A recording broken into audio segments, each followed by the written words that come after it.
Always welcome साथियों, digital class हमेशा आपके साथ। इंजीनियर हो, अपना इंटरनल कंप्यूशन इंजन चल रहा है। जो भी कंटेंट अब तक आपने पढ़ा है और आगे इस वीडियो में पढ़ने वाले हैं, सारे नोट्स आपको पीडीएफ फॉर्मेट में अवेलेबल हैं। जिस तरह से मैकेनिकल इंजीनियरिंग की अन्य series, general knowledge complete available है। इन नोट्सों का इस्तेमाल आप SSC, RRB, state, JEE, GATE, BTech, AMI के एग्जामिनेशन के लिए कर सकते हैं। इससे पिछली वीडियो में विद्वानों हमने स्टार्ट किया था कॉजेज ऑफ नॉकिंग। नॉकिंग के क्या कारण होते हैं वो सब स्टडी करते हुए आ रहे थे। नॉकिंग के कारणों में देखा था क्या कारण है, क्या निवारण है, किस प्रकार से इन्हें कंट्रोल किया जा सकता है या फिर क्या इफेक्ट पड़ते हैं इन सब के। तो अब हम जानते हैं साथियों effect of load on knocking.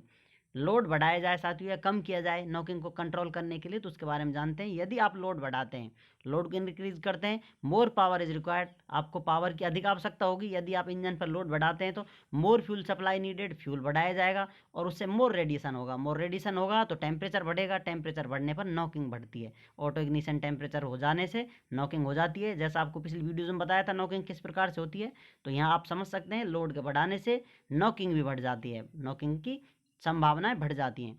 Increasing speed of engine, सोचिए आप इंजन चला रहे हैं, उसको डबल ट्रिपल स्पीड और दे देते हैं तो क्या संभावनाएं हैं आपकी, क्या नॉकिंग बढ़ेगी या घटेगी, इसके बारे में क्या राय। तो increase speed of engine, increasing turbulence, क्या होगा साथियों, आप पिस्टन सिलेंडर को बहुत तेज गति से घुमा रहे हैं, ऊपर नीचे हो रहा है तो इतना टाइम नहीं मिलेगा जो ये नीचे के फ्यूल पार्टिकल हैं एनर्जी ले पाए, क्योंकि टर्बुलेंस हो रहा है, बार बार ये घूमते जा रहे हैं, टेम्परेचर इधर उधर घूमता जा रहा है, एक साथ किसी एक फ्यूल को नहीं मिल रहा जो जल जाए, तो टेंडेंसी कम हो जाती है। आप कह सकते हैं बहुत स्पीड के साथ जो फ्यूल पार्टिकल हैं वो पिस्टन पर घूमते रहते हैं, मूवमेंट करते रहते हैं, तो उनका टेम्परेचर बढ़ता रहता है, लेकिन बहुत कम शॉर्ट टाइम इंटरवल के लिए आते हैं तो मूवमेंट चलता रहता है उनमें। तो टर्बुलेंस क्या करता है, reduces the tendency of knocking, knocking की टेंडेंसी घटा देता है। आइए अब जानते हैं नेक्स्ट पार्ट के बारे में, increasing dimension of cylinder. Cylinder की यदि आप डायमेंशन बढ़ाते हैं, कौन सी डायमेंशन, लंबाई, चौड़ाई, डायमीटर, क्या चेंज करते हैं जिससे क्या सब देखने को मिलता है। फुल ओवरऑल साइज बढ़ाते हैं तो मोर प्रेशर वेव बनेंगी, उसमें मोर प्रेशर वेव बनेंगी, चार्ज अधिक लेंगी, चार्ज अधिक लेने पर टेम्परेचर बढ़ेगा, टेम्परेचर अधिक होगा तो नॉकिंग हो ही जाएगी। टेम्परेचर का सीधा रिलेशन है, अब तक हम डिटेल में जान चुके हैं इसके बारे में नॉकिंग किस प्रकार से होती है। यदि आपने स्टार्टिंग से सीरीज नहीं देखी है तो आप बैक जाएं और फिर से देखते हैं तो आपको एक एक पॉइंट अच्छे से क्लियर हो जाएगा, किस पॉइंट में क्या देखने को मिल रहा है, रियलिटी क्या फीलिंग चल रही है इधर, किस प्रकार से पिस्टन सिलेंडर नॉकिंग एक दूसरे को समझ रहे हैं या फिर क्या संभावनाएं व्यक्त कर रहे हैं। If length of cylinder is less, यदि सिलेंडर की लेंथ कम कर दी जाए तो टेंडेंसी ऑफ नॉकिंग डिक्रीज, इसको नीचे आप साइन चेंज कर लें। यदि इस प्रकार से अपना पिस्टन सिलेंडर है, इसकी लेंथ आप बढ़ा देते हैं, मान लेते हैं यहाँ स्पार्क होगा तो ट्रेवल करते हुए टाइम लगेगा इसमें और रेडिएशन बहुत दूर से आने लग जाएगा, रेडिएशन आने लग जाएगा, इसका टेम्परेचर बढ़ेगा तो यहाँ पर नॉकिंग की संभावनाएं बढ़ जाती हैं। यदि इस लेंथ को कम कर लिया जाए, यदि इतना ही बॉटम डेड सेंटर हो या टॉप डेड सेंटर हो तो इसमें कम चांस होंगे नॉकिंग के, नॉकिंग के कम चांसेस हो जाते हैं, तो लेंथ बढ़ाने पर नॉकिंग घट जाती है। इस पॉइंट को आप करेक्ट कर लें, इस सिर्फ साइन को आप उल्टा कर लें, नीचे की तरफ मार्कर लगा लें, वाइटनर लगाएं।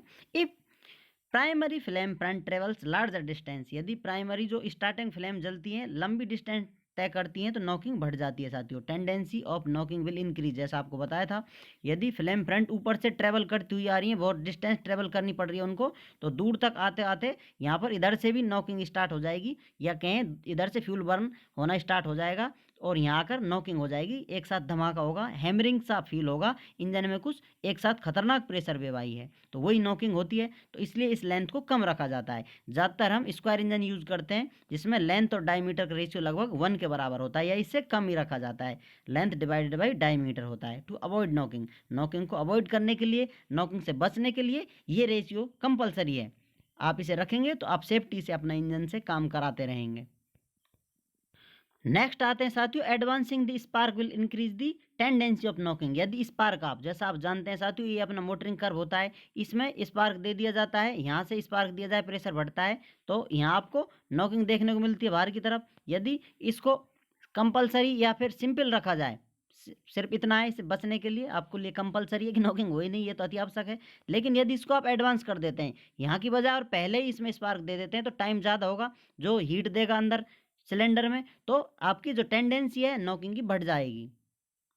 तो आप कह सकते हैं फिक्स टाइमिंग पे ही स्पार्क दिया जाए जिससे धीरे धीरे फ्यूल जलेगा, इसको एडवांस ना करें, एडवांस करेंगे तो हीट जनरेट ज़्यादा होगी, रेडिएशन होगा, प्रेशर वेव बनेंगी जिससे आपकी टेंडेंसी बढ़ जाएगी नॉकिंग की। तो यहाँ पर क्या किया जा रहा है, स्पार्क टाइम पर ही दिया जाए टाइमिंग के साथ, तो आप नॉकिंग से बच सकते हैं। लास्ट देखते हैं साथियों, लोकेशन ऑफ एग्जॉस्ट वाल्व। अब एग्जॉस्ट वाल्व की जो लोकेशन है साथियों वो भी इंपॉर्टेंट होती है, क्योंकि यदि इनको दूर दूर रखा जाए, यहाँ स्पार्क दे रहे हैं आप, एग्जॉस्ट वाल्व है, क्योंकि ये पार्ट है ये गर्म रहेगा, एग्जॉस्ट वाल्व से एग्जॉस्ट गैसें घूमती रहती हैं, बाहर की तरफ जाती है, तो इसका टेम्परेचर ही बढ़ा देती हैं।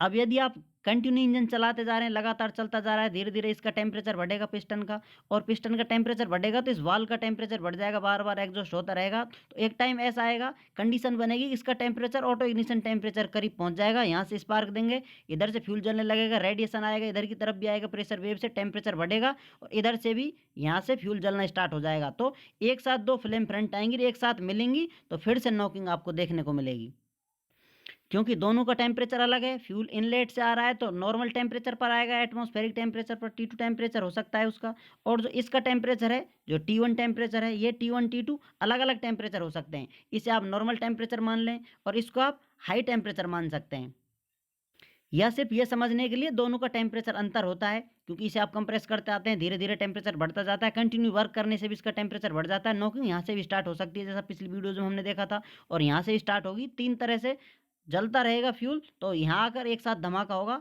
नॉकिंग हो जाएगी। यहाँ पर ये स्पार्क प्लग है, ये एग्जॉस्ट वाल्व है जो स्माइल मार रहा है।